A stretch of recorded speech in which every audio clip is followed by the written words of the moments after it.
number 3 for the speaking. And as I said to you earlier, we are going to have the very last unit for part number 1.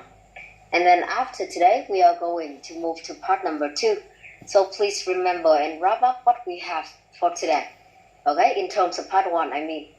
In part number 1, I did introduce to you 2 things, or actually 2 main types of question.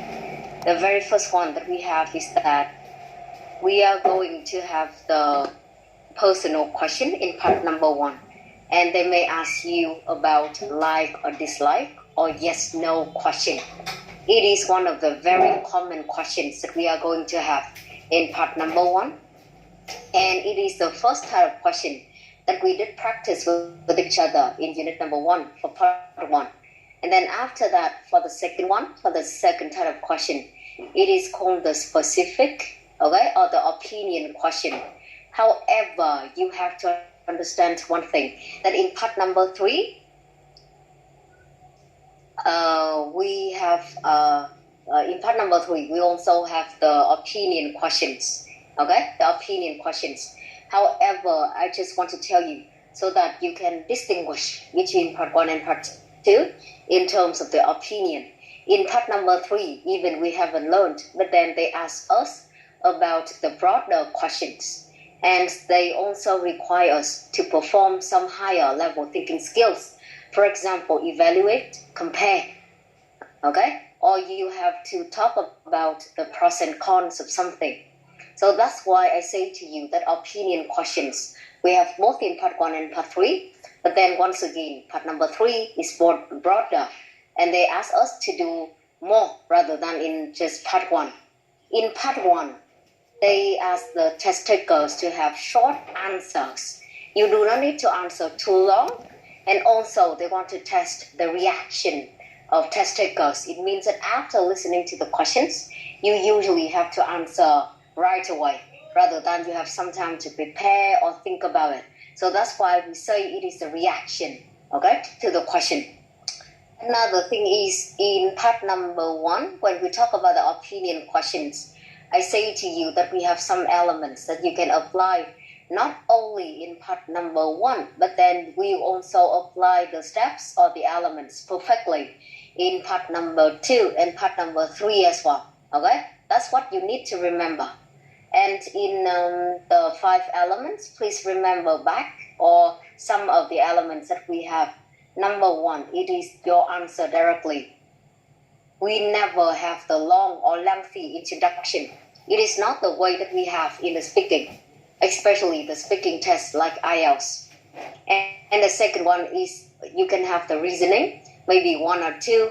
Next is it is the example. The concrete example, again, just 1 is enough. And then we may have the supposition without it, or we talk about the unreal situation. The next one, it is contrary aspect. It is especially useful when we are talking about the choices, the preference question. When they give you 2 choices, when they give you 3 choices, okay? And when we talk about 1 choice, we can compare it, we can talk about the other 2. The contrary aspect, and it will help us to reduce the pressure of ideas. Also, we can have the comprehensive view toward the matter rather than to just talk about one. And class, I also tell you one thing, that is the elements that we have in terms of reasoning.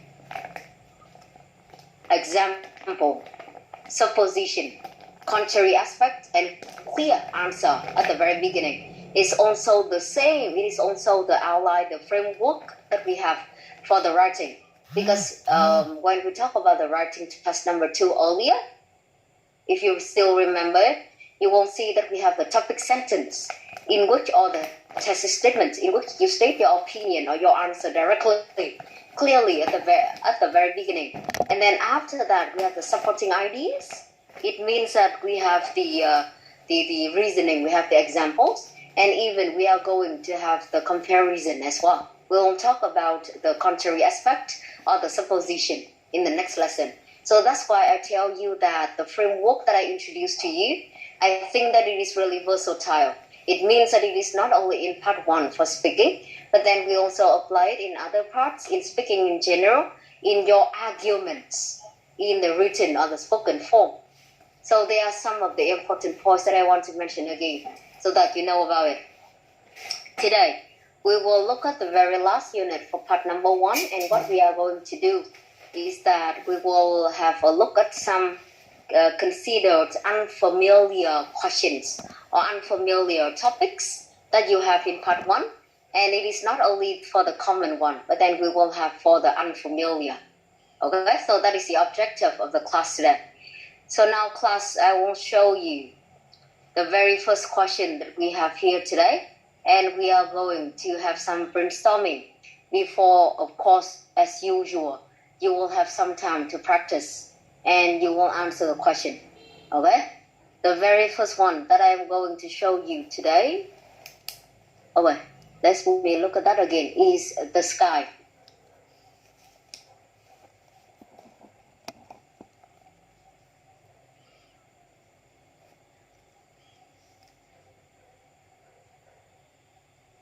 Well, let's look at some of the questions that we have here, some examples under the topic of the sky.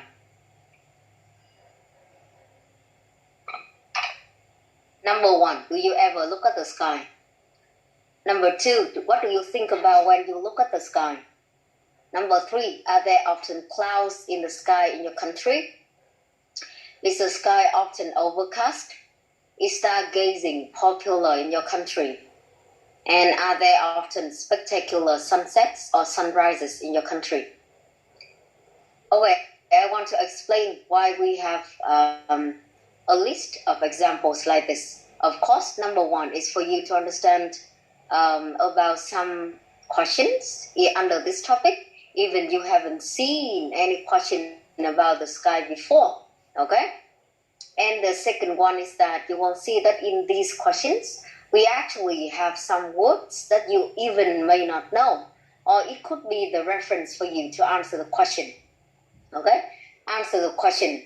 For example, in this one, if I were you, I would look at some words like overcast, okay, or stargazing, or spectacular sunsets or sunrise. They refer to the activities that we can do, okay?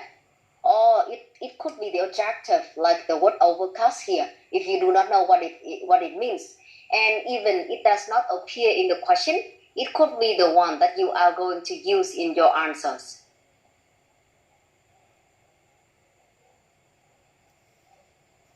Okay, so now I want you to look at this example and think about some vocabulary that we have. I need you to think of 2 things. Number 1, it is about the words or adjectives that you can use to describe about the sky, to describe it. Để mô tả nó các bạn ạ, the sky nó chỉ là một danh từ chung chung thôi, nhưng mà để mô tả có các tính từ, có các từ để mô tả về the sky thì các bạn có thể có cái từ nào, được chưa? Và cái thứ hai nữa của bọn mình đó chính là những thứ mà liên quan đến the sky, không phải lúc nào mình có sky chỉ là một danh từ duy nhất, mà các bạn còn có những cái danh từ khác để mô tả, hoặc là khi mà chúng ta nói về chủ đề này thì ngoài từ sky bọn mình cũng cần những danh từ khác nữa. Okay? So 2 things. I need you to have around from 5 at least of the 2 requirements. Number 1 is some words or phrases or adjectives that you can use to describe sky. And the second one, that is some other nouns, if any, that you can talk about the specific one rather than just the word sky that we have. Like star or cloud or anything that you can think of, okay? So after around 3 minutes, we will have a look together. So the more words, the better.